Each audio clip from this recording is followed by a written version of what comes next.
النهاردة هشارك معاكم ازاي نقدر نعمل السكر البودرة بأي نوع سكر عندنا بحيث يبقى جاهز في أقل من دقايق، وهنعرف ازاي نحافظ عليه من غير ما ينشف مننا أو يلزق في بعضه، وهنعرف ازاي نقدر نستخدمه عشان نعمل الرويال ايسنج. فيلا بينا نبتدي.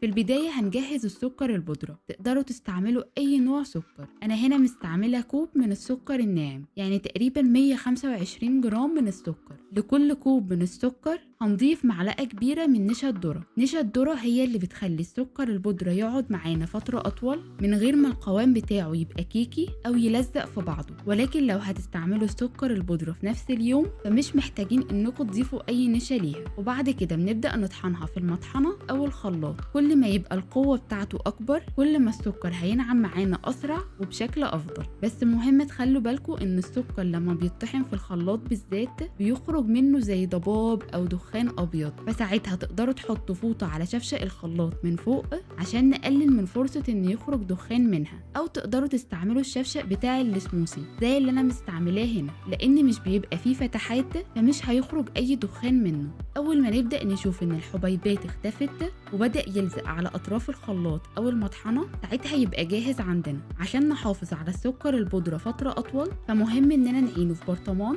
يكون بيتقفل كويس جدا وفي مكان بعيد عن أي رطوبة أو حرارة زي دولاب المطبخ. الكمية دي هتعمل تقريبا كوب و3/4 من السكر البودرة، وده بيبقى الشكل النهائي ليه. لو مسكناه بأطراف صوابعنا هنلاقيه ناعم جدا ومفيش أي كريستالات وبيلزق في بعضه لو ضغطنا عليه. ودلوقتي هنجهز الايسنج بتاعنا اللي ممكن نستعمله في تزيين الكيك وفي الرسم على الكوكيز او البسكوت. في طبق عندنا هنستخدم 1 من بياض البيض لكل كوباية من السكر البودرة. هنضيف عليه معلقة صغيرة من الليمون، ودي بتساعد ان المارينج يحافظ على القوام بتاعه. واخر حاجة كوباية من السكر البودرة، وعلى اقل سرعة عندنا هنضربه بمضرب الايد تقريبا من 5 ل6 دقايق لحد ما يتماسك وحجمه يزيد. الحلو في الايسنج انه سريع وسهلة ونقدر نزين بيه أي حاجة، ونقدر نستخدمه في إننا نرسم على أي حاجة عندنا. بالإضافة إن بيبقى طعمه حلو جدا.